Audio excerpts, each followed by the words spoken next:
Let's go with politics. A Khalid in a well-worn travel robe with a deep hood offers you a respectful bow. His voice is quiet and emotionless. Greetings, Commander. To be granted an audience with a figure of such importance is a great honor. Your victories have impressed and inspired me, which is why I wish to do my part in the Crusade struggle. Who exactly are you?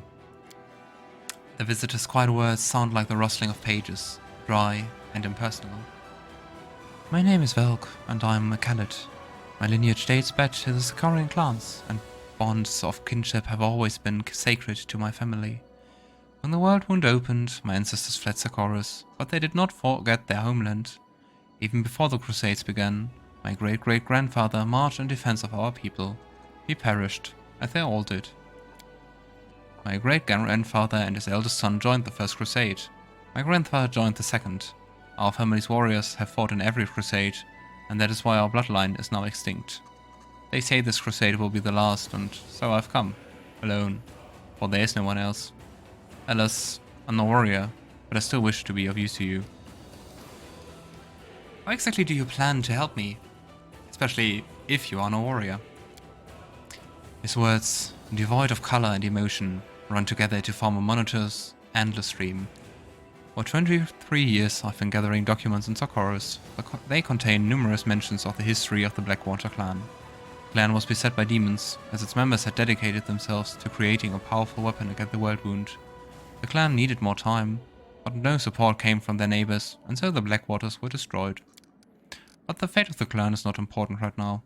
What is important is that, thanks to certain ancient maps, I've been able to pinpoint the locations of their settlement. If you go there, you'll be able to verify my findings. And if you happen to find a weapon that will help you fight the demons, I will bring my satisfaction and pride. My life will have purpose. It's kind of funny, because those words don't seem devoid of emotion. But I mean, the game now mentioned 3 times how devoid of emotion he is. So, any idea what weapon the Blackwater clan was working on? My thoughts on this matter are pure speculation. Perhaps it was a blade that could cut down even a demon lord, or an artifact that could call upon an endless host of spirits, or a circlet that could reverse the flow of time or erase the planar invaders from reality. The Blackwater clan operated in secrecy to protect their work from spies. Unfortunately, an ever-present concern. And to avoid drawing the demon's attention before the time was right. Blackwater was revealed. You know, you have an odd way of speaking. Which is basically me insulting myself. His pale, expressionless face twists into a poor approximation of an apologetic smile. I am a scholar. I know how to speak through manuscripts and prefer to express my thoughts using my quill instead of my tongue. Social interactions is not my area of expertise, so I ask for your understanding when it comes to my rather rudimentary communication skills. Thank you. I will put this information to good use. I think there might be something quite worthwhile. He bows deeply. It pleases me to be of use to you. What a motivated lad. Commander! Nivea greets you with a slight nod. I've got some information that might be of personal interest to you. It's up to you what you do with that. Oh, personal interest. What exactly do you mean? You mean that we are not talking about a military or political matter here, but rather a matter of the heart. Oh. A matter of the heart. Come on, tell me. Soldiers have been gathering in the graveyard to play cards. We usually turn a blind eye to such things. Though it's against regulations, we let them enjoy themselves as long as they don't cause too much trouble. And that's usually the case. But recently, my people have noticed Sosiel among them, and the gambling seems to be having an unhealthy effect on him. As you know, I usually keep my nose out of other people's private affairs. With all these spies and cultists, I have too much on my plate as it is. But I know you're close to him, so maybe you should do something about that. This isn't an official report, just a tip-off from a friend. Thank you a lot, Nivea, for the information. You're welcome. Quest, Night Gamblers. Gather your band, War Chief. We're going back to the ruins of Current Lann. What? why exactly do we need to go to the ruins again? Remember the white wolf we saw in the ruins? Every night I see her in my dreams, standing next to the stone of voices. Wait, let me finish. Ulbrig holds up a finger, apparently expecting you to interrupt him. I know you can't trust deep dreams, that's what I always say. You're saying that to a follower of Desna. Ouch. But I'm also no stranger to spirits and their workings. I know the difference between a dream that's sent from above and one that's sent from my belly after a hearty dinner. By the Griffin's wing, I swear that wolf is a friend, one of the guardians of old Sarkorian, just like my Avar. And if she's calling to me to the stone, then we must go there. Alright. Sounds interesting enough, so off to the ruins. I don't rightly know what we'll find there, but we'll have to start with the Stone of Voices. It was silent the last time, but this time it'll be a different story. I can feel it in my gut. So we also get new quests here in being in the Citadel. Let's see how long it takes to go through all the audiences. Before you stands a tall, fit man whose dark hair is already tinged with grey. He greets you with a brisk military salute. My name is Captain Silekent. I command the vanguard of a mercenary group called the Blackstone Company. We've come from Andoran to assist you. Can you maybe tell me more about your unit? The Blackstone Company is proud to be recognized as one of the finest Andoran mercenary regiments. We're not a bunch of unscrupulous sellswords looking to oppress the innocent and serve the tyrants of the world. No, we're adventurous, eager to get involved in a dangerous enterprise and leave it with pockets full of gold and a clear conscience. Which is why we held a vote among our units. We were glad to accept Queen Galfrey's invitation to join the Crusade, though some of our commanders did voice their displeasure with the sum she offered. But like I said, we Andorans are free people who cannot be pushed around and who cannot be bought, only convinced. But didn't he call himself a mercenary? Can't you buy mercenaries? Why exactly do you want to join up with us? Queen Galfrey paid for our services, but please do not think we are fighting for gold alone. We are true sons and daughters of Andoran, so the ideals of equality and resisting enslavement ring true in our hearts. We will be glad to stand in the way of demons who seek to force mortal kind into bondage. The bulk of our company made camp in Nerosian, but the vanguard, consisting of our finest soldiers, if I may add, was put under your command. Nice. Is there maybe anything you can tell me about yourself? The classical Divinity Original Sin 1 line. Tell me about yourself. The man flashes a genuine smile. I don't even know what to say. I'm a soldier, a bit of an explorer, and just an all-around honest man. Alright. I mean, thanks a lot, and get on with your duties. Yes, sir. Glad to be under your command. Captain Silekent salutes you again, smiles, and adds in a softer voice, It will be an honor to serve with you, Commander. If you have any questions, let me know. If you need to talk, I'd be happy to lend you an ear.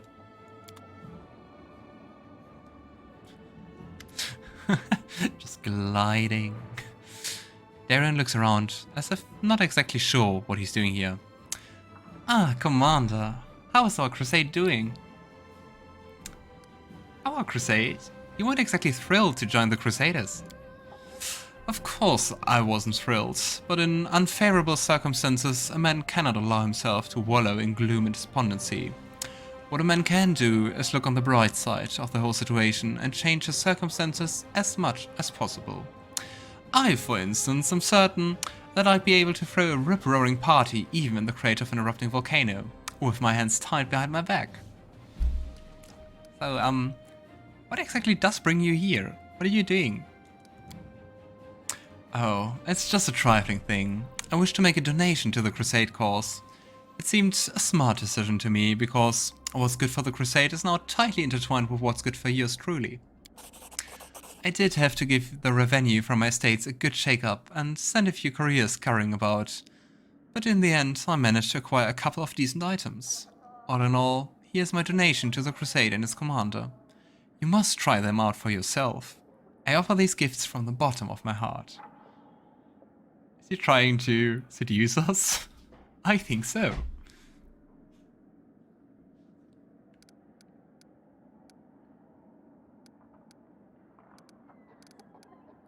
We can comment on the choice of gifts. Ah, there we have it. It's a wand of Pox Pustules and a wand of Ray of Sickening. Thanks a lot. I think those will definitely come in handy. Excellent. I was happy to contribute. Good day to you, Commander. It's the next door theater. Grandma Redlin lowers herself into a bow. Good day, your commandership. It is we, the artistic board of the next door theater.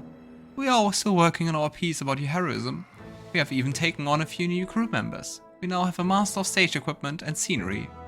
It's my granddaughter, Tina. Tina, say hello to this commandership. We are She actually doesn't say hello. We are faced with another dilemma. We simply can't decide on a climatic moment for the act that's all about the Battle of Drezen. Here, you listen to the options. I mean, we are leading a crusade. Don't we have anything better to do? Grandma Redlin holds a scroll up before her eyes and begins to read, running a gnarled finger along each line. Option 1. The commander, so that's you, launches themselves out a catapult and smashes down the fortress walls, allowing the armies to rush inside. Option 2. The commander, so that's you again, masquerades as a succubus and creeps into Drezen in disguise. Oh gosh. And then opens the great gates to the Crusaders. Option 3.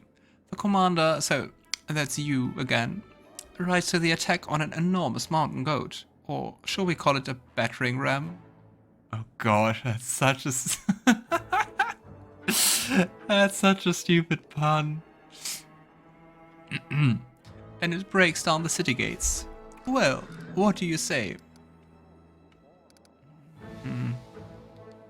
I think Logan would actually prefer the masquerading as a succubus and creeping inside Drezen in a disguise. I mean, all of them sound quite wonky. You know, the cross-dressing as a succubus version is the best one, surely. Yes, it sort of makes it a performance with a performance. A theater in the theater. A double entendre in a double entendre. Oh, I think I misspoke. Thank you for the inspiration, your commandership. Grandma Redlin and her entourage move away, but their voices project so well that you can easily hear the rest of the conversation. What do you think? Maybe we can somehow add a catapult to the succubus plot. Maybe the commander can use a catapult to fly out of Drezen once he's completed his mission. Granny, did you forget that the role of the commander is being played by those gnome twins packed into one long coat? Has anyone ever tried firing two gnomes in a cloak out of a catapult before? Calm yourself, Tina. It's just a minor snack. You can't achieve success without a few difficulties along the way.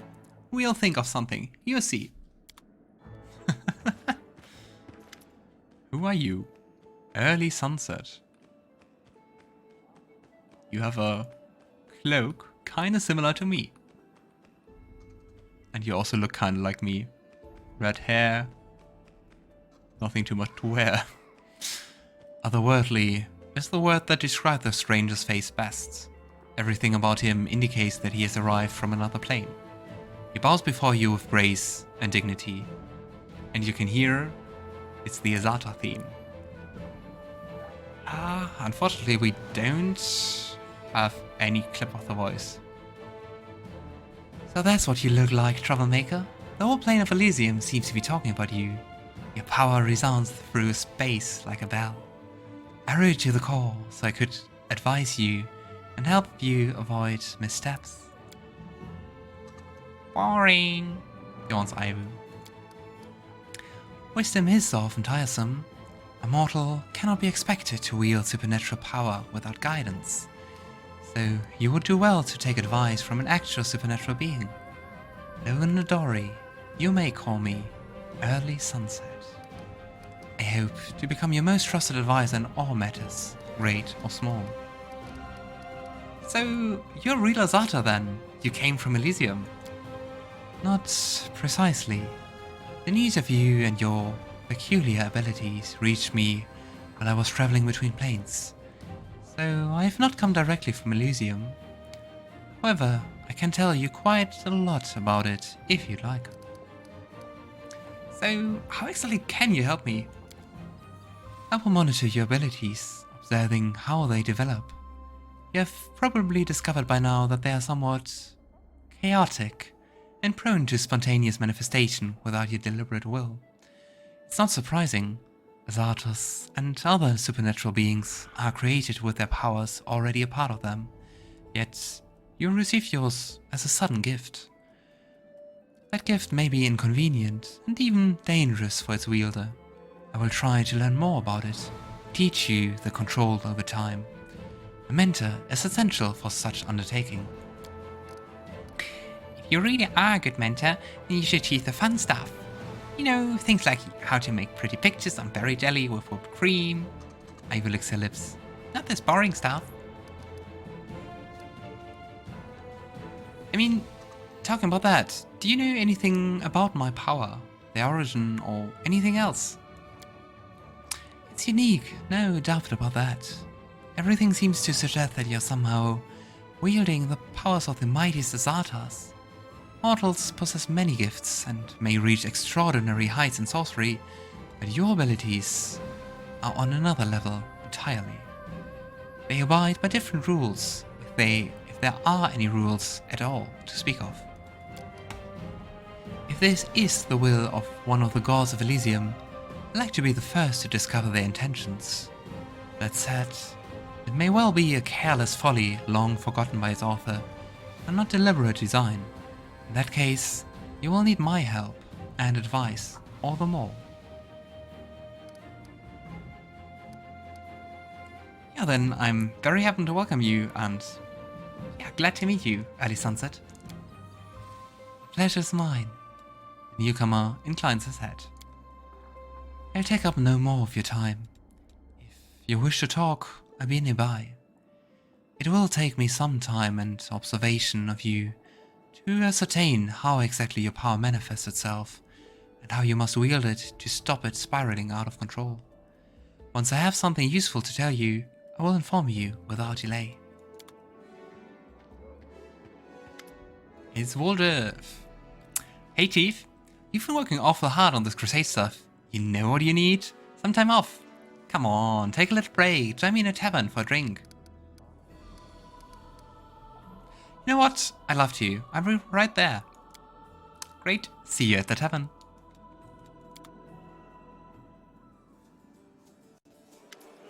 Oh, it actually begins directly.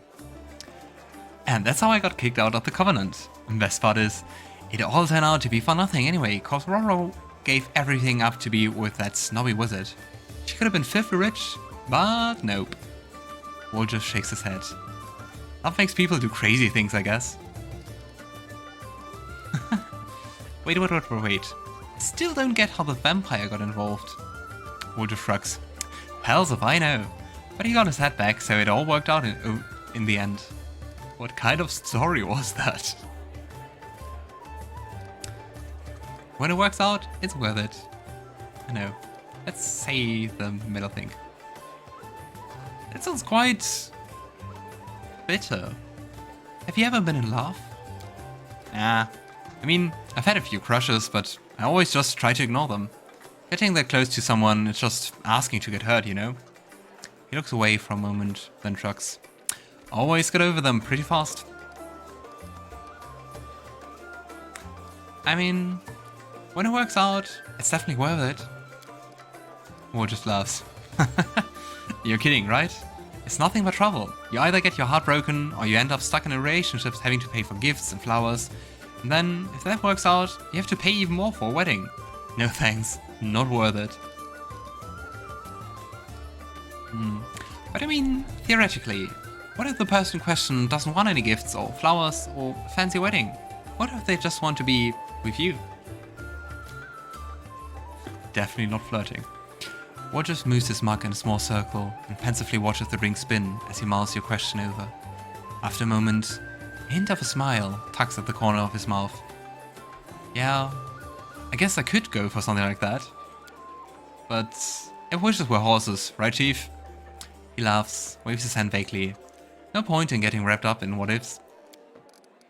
Anyway, you are gonna pay for the rings, right?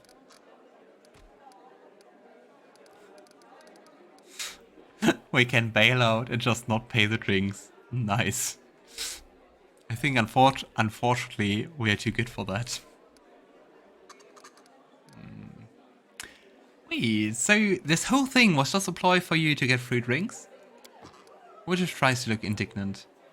Of course not. I just want to spend some time with you, that's all. But free drinks wouldn't hurt. He looks at you hopefully and gives you his most charming smile.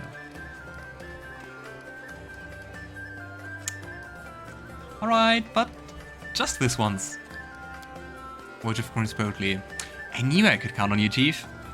We should do this again sometime. Don't think Woljif is paying then.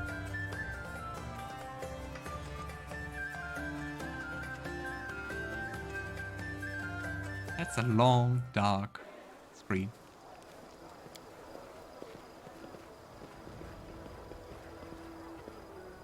Alright, let's go back. Not sure if we even concluded the Citadel things. The hearings.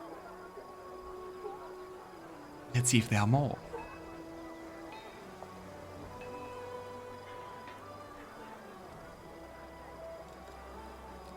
It's kind of sad that Ivo isn't following us here.